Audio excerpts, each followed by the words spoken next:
किशोर और तिवारी देश जी, के तो आप समझ आरक्षण नहीं जो पा ऊपर रहे है हैं इस वक्त वो सबसे बड़ा खतरा नहीं, यहाँ हम संविधान को है, और कहाँ आप नेतृत्व की बात कर रहे हैं किशोर जी? हाँ, देखिए, राजू ने एक बात की, राष्ट्रीय स्तर पर कांग्रेस यह राष्ट्रीय पार्टी है और भारत का आजादी के बाद का इतिहास भी यही कहता है कि सारे चुनाव के अंदर यही था कि पहले कम्युनिस्ट पार्टी थी, अब नई पार्टियां आई है। तो एक बड़े परिप्रेक्ष्य में देखा जाए तो भारत में राहुल गांधी, पश्चिम बंगाल में दीदी, तमिलनाडु में स्टेलिन, महाराष्ट्र में उद्धव ठाकरे, उत्तर प्रदेश में अखिलेश, झारखंड में सोरेन और तेजस्वी बिहार में, ये सब वास्तविकता है। और कन्वीनर तो बीजेपी के एनडीए में भी बहुत सारी छोटी पार्टियां थी, तो दीदी को कन्वीनर बनाने के विवाद पर आपने इंडिया अलायंस में बहुत गड़बड़ हो गई, इंडिया अलायंस टूट रहा है। कैसा है पूजा राठौड़, इसे कहते हैं गोदी मीडिया का नैरेटिव। आप क्यों लग जाते हो गोदी मीडिया के नैरेटिव में? मैं अभी बता रहा हूं कि उसी के लिए आप लड़े, नैरेटिव हम बनाते हैं, ये कैसी आप बात कर रहे हैं? बयान आप देते हैं, उन्हीं के आधार पर तो हम आप लोगों से बातचीत और सवाल पूछते हैं किशोर जी। अजी कीर्ति आजाद ने बोला, दीदी ने भी बोला, दीदी में कैपेसिटी है, दीदी रीजनल पार्टियों से डायलॉग बराबर कर सकती है। अखिलेश से बहुत अच्छे संबंध है, तेजस्वी से बहुत अच्छे संबंध है, अरविंद केजरीवाल से बहुत अच्छे संबंध है, उद्धव ठाकरे से बहुत अच्छे संबंध है।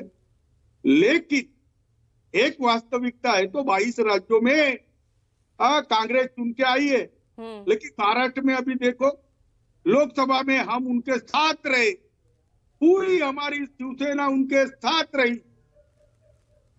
विधानसभा आई, राजू थे वहां, विधानसभा आई तो हमारी सीटें गिराने के लिए जहां तहां खड़े हुए।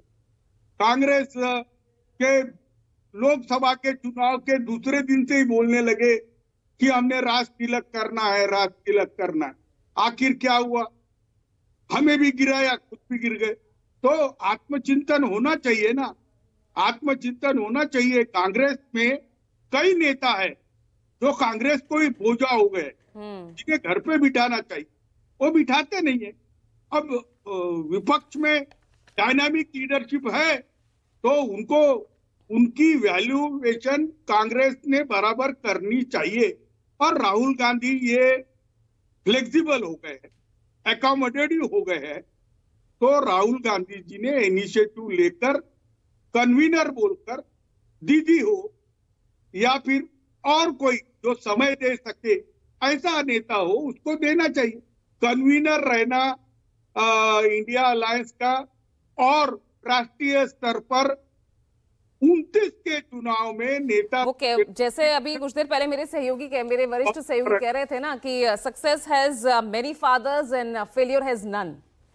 लोकसभा चुनाव तक तो सब कुछ अच्छा राहुल गांधी के लिए सब आ रहा था, जैसे ही 4 राज्यों के नतीजे आए हैं वहीं कांग्रेस का ग्राफ नीचे गिर गया। नहीं, राजू परिवर्तन की बात उठने लगी। मैं अकेला ही राहुल जी को प्राइम मिनिस्टर प्रोजेक्ट कर रहा था, कांग्रेस वाले तो खुद डरते थे। अभी मैं बता रहा हूँ, महाराष्ट्र के अंदर नाना पटोले ये राष्ट्र के नाम संदेश दररोज नहीं देते, तो और जितने भी उनके मुख्यमंत्री के कैंडिडेट थे सारे चुनाव हार गए। लेकिन किशोर जी, कैसे जो एक पार्टी अपने 29 सांसदों के साथ सिर्फ एक राज्य तक सीमित है, और आप कह रहे हैं कि वो पार्टी नेतृत्व उसके हाथ में नहीं देना चाहिए जो पैन इंडिया, जो संसद में सबसे बड़ी पार्टी है, नेता प्रतिपक्ष उस पार्टी का है, 99 सांसद है, कैसे बीजेपी का सामना कर लेगी? अरे मैं बता रहा हूं, कन्वीनर का रोल होता है कि इंडिया अलायंस को कोऑर्डिनेट करे और इंडिया अलायंस के घटक पक्षों को, रीजनल पक्षों के एस्पिरेशन को जिंदा रखे। कांग्रेस देखो, ममता बनर्जी कांग्रेस से आई हुई है, ममता बनर्जी ने अपना इस्टेब्लिश कर दिया है अपने आप को, और ममता बनर्जी का अनुभव है, वो इंडिया गठबंधन ने यूज करना चाहिए। पर इसके वजह से इंडिया गठबंधन टूट गया, उसमें बवाल है, उसमें बड़ा नेता को लेके बहुत वो है, ऐसा कुछ भाई नहीं। मुद्दों पर आप साथ नहीं खड़े नजर आते। संसद में तमाम मुद्दे उठते हैं। क्या टीएमसी अभी विरोध प्रदर्शन कर रही थी ना कांग्रेस, क्या टीएमसी साथ खड़ी थी, समाजवादी पार्टी साथ खड़ी थी? मैं आऊंगी आपके पास।